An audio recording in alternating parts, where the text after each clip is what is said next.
how you will absolutely and positively have the certainty of creating something wonderful for yourself. But I have to be very clear.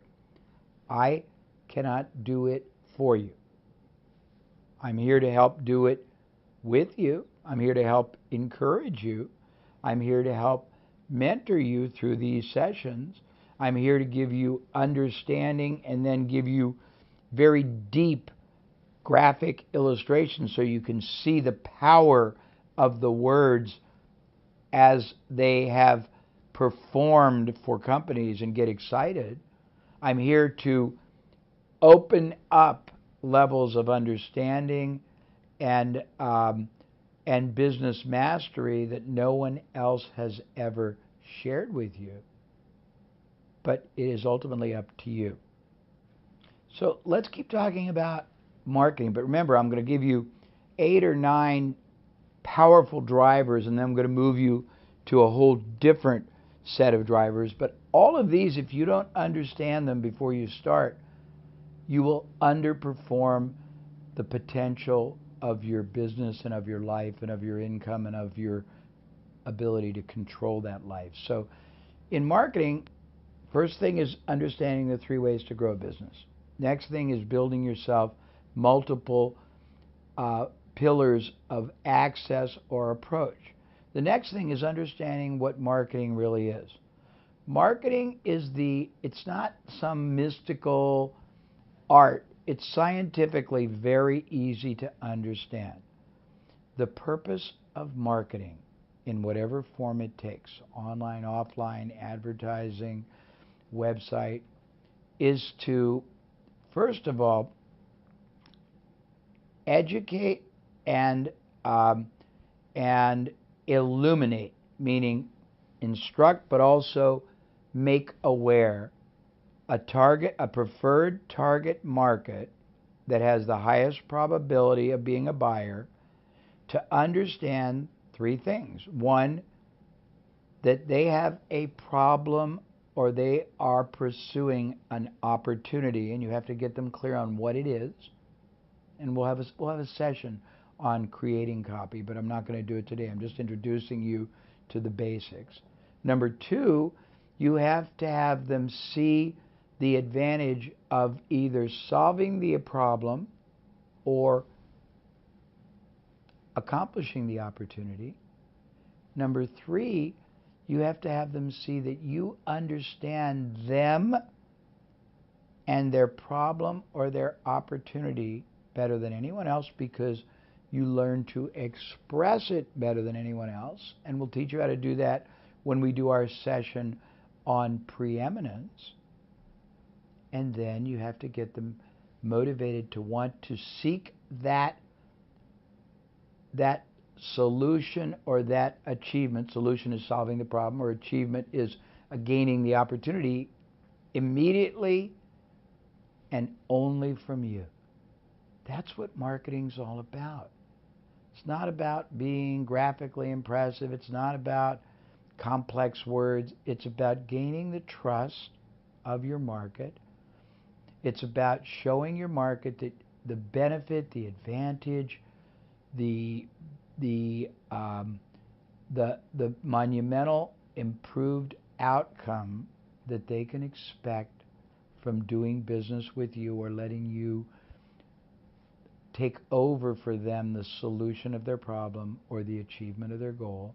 It's being able to speak to them in language that no one else has and show them that you understand their objective better than they do by using language patterns that they don't even use themselves. And I'm going to teach you how to do this.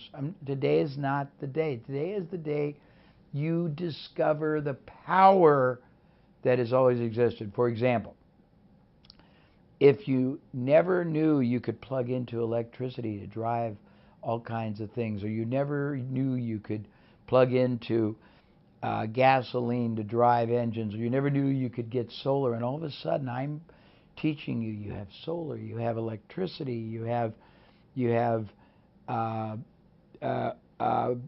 fuel-based, you got all these options all of a sudden you are in control of your world, and I got to continue. So a little bit more on marketing. So marketing is also being seen by your target audience as the only meaningful, viable, and most trusted source they could turn to. It's about giving them advice, not just information. And we're going to get deep in this in copywriting. We're going to do copywriting and preeminence together as a module.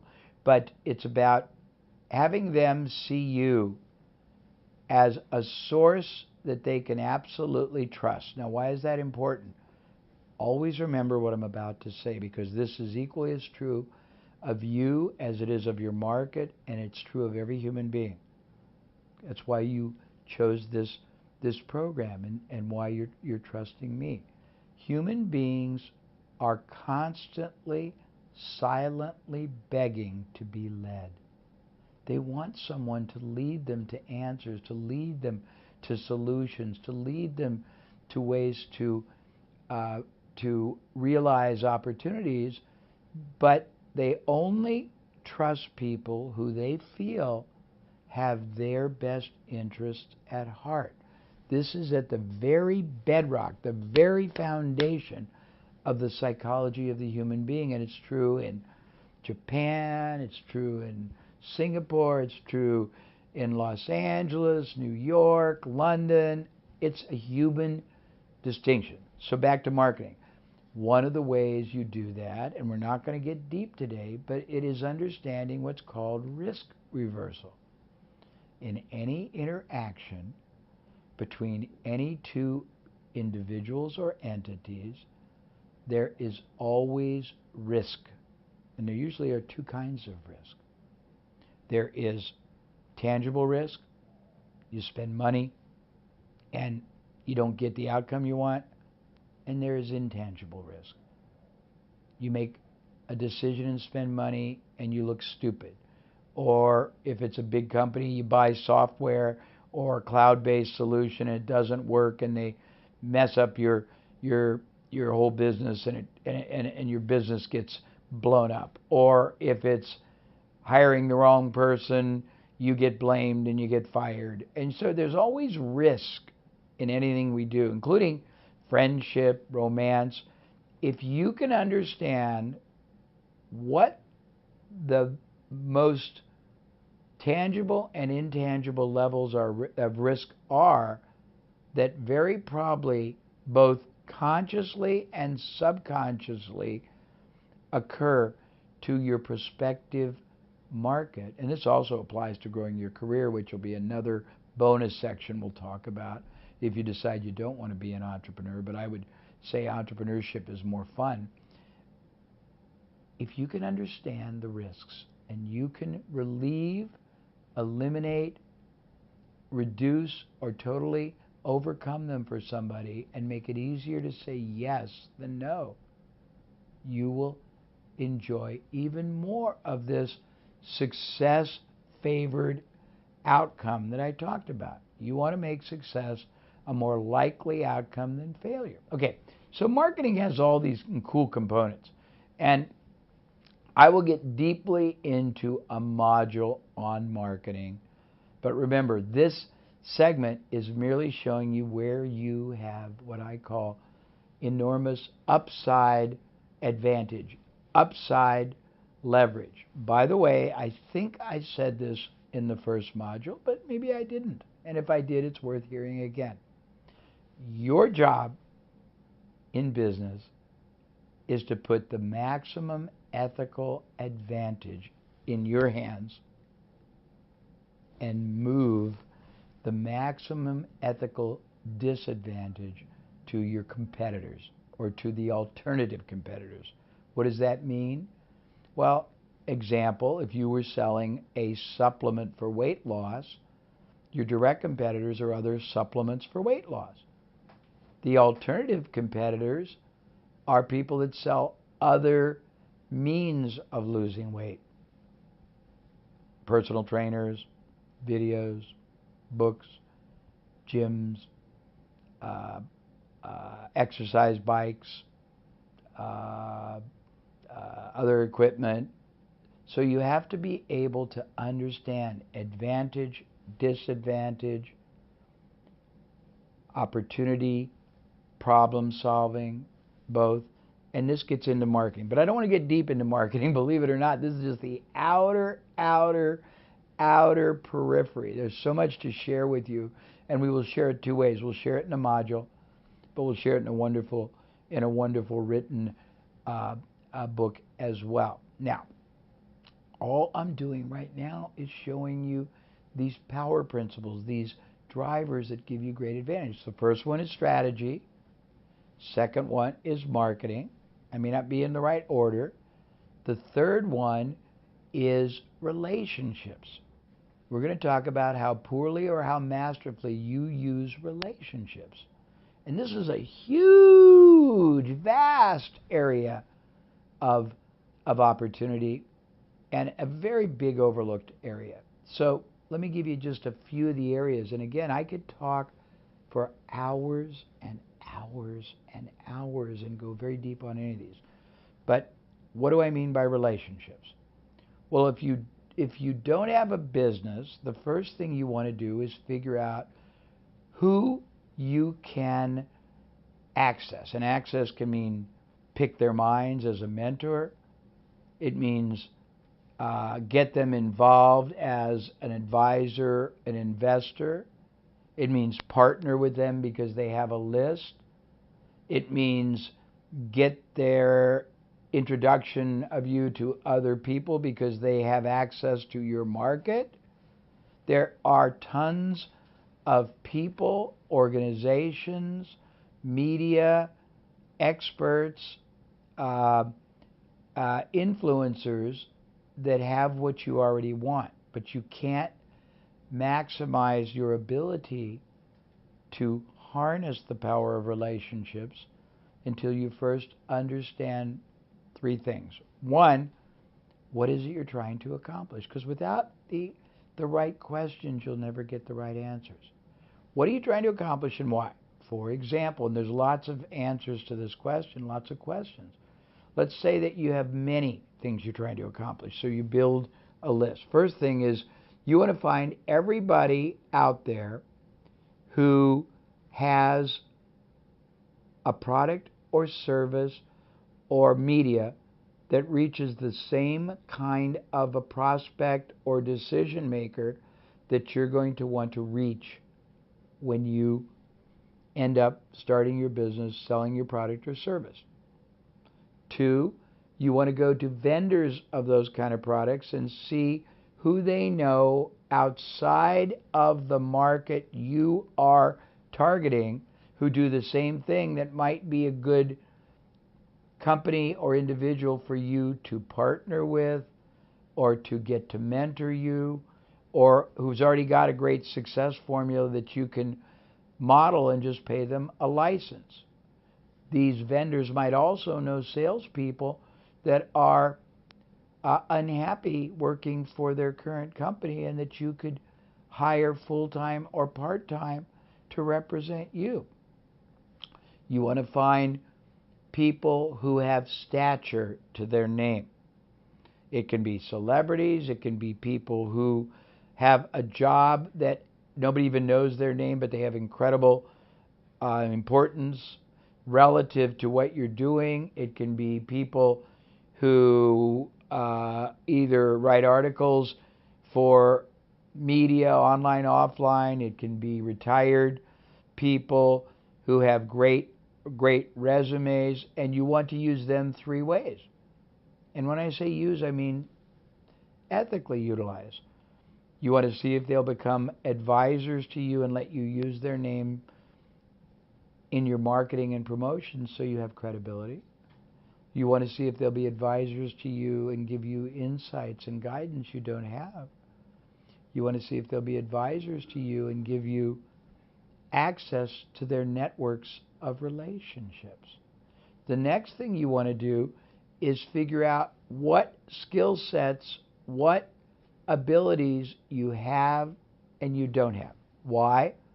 Because you have to play to your strengths and you have to figure out how to either avoid focusing or needing to depend on your non-strengths, not weaknesses, but non-strengths, and find other people who possess the strengths you don't and find ways to get them to help you.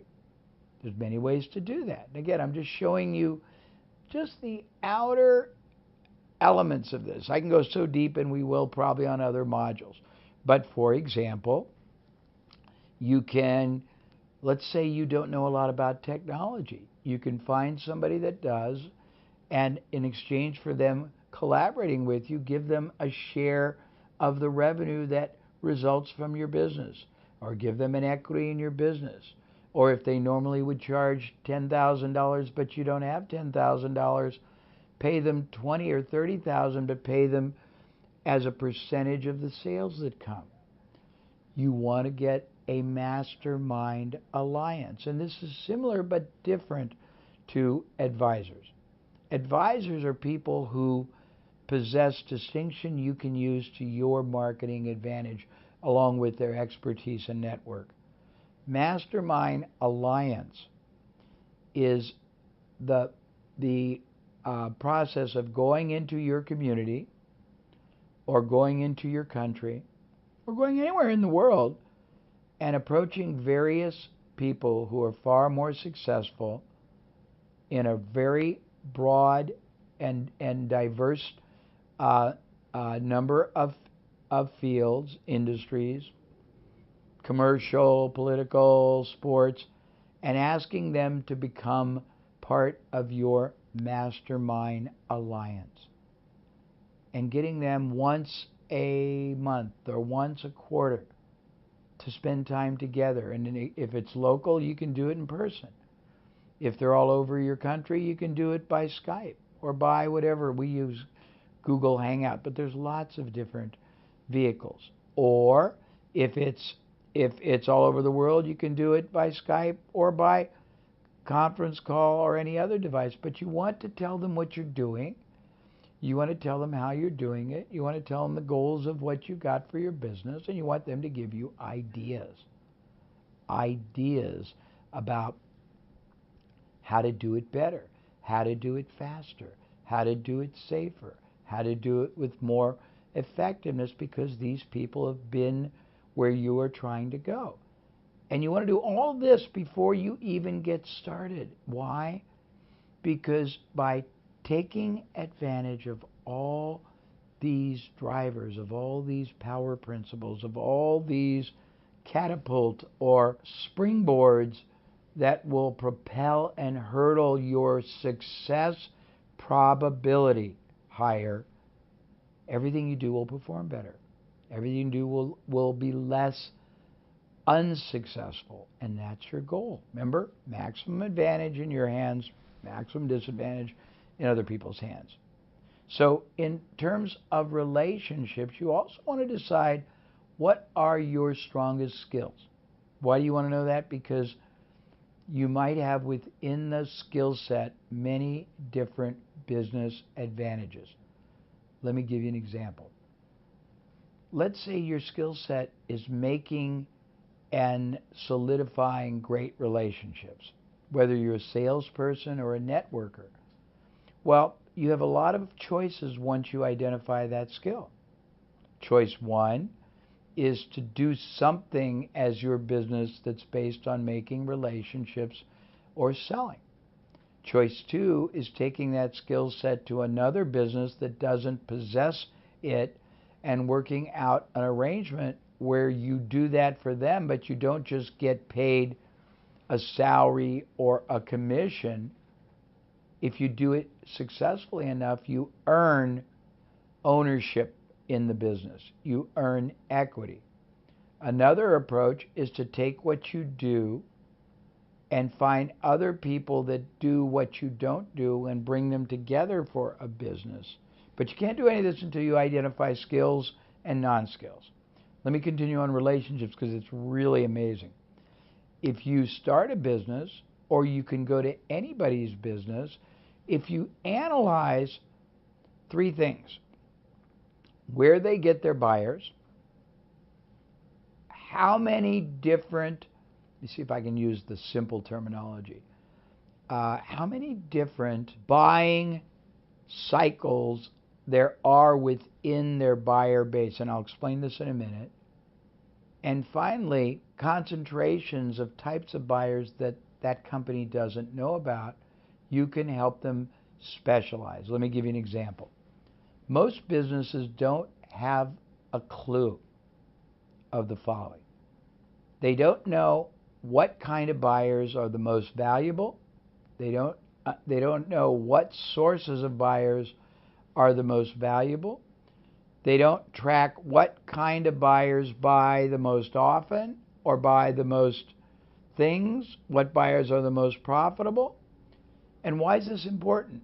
Because all buyers are not equal and do not deserve the same amount of attention or investment.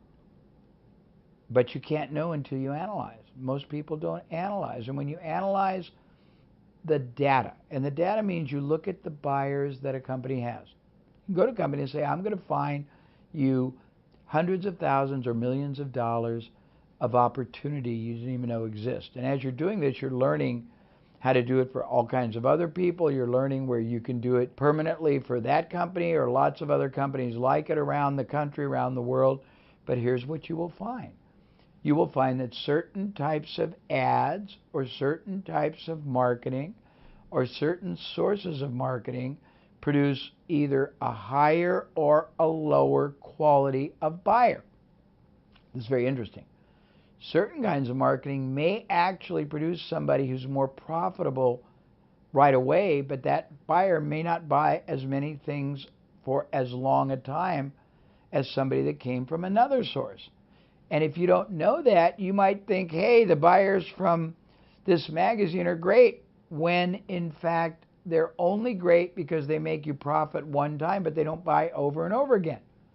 Another source of buyer, maybe trade shows or your blog readers, might be less profitable initially, but buy more things more often for longer, but nobody knows that.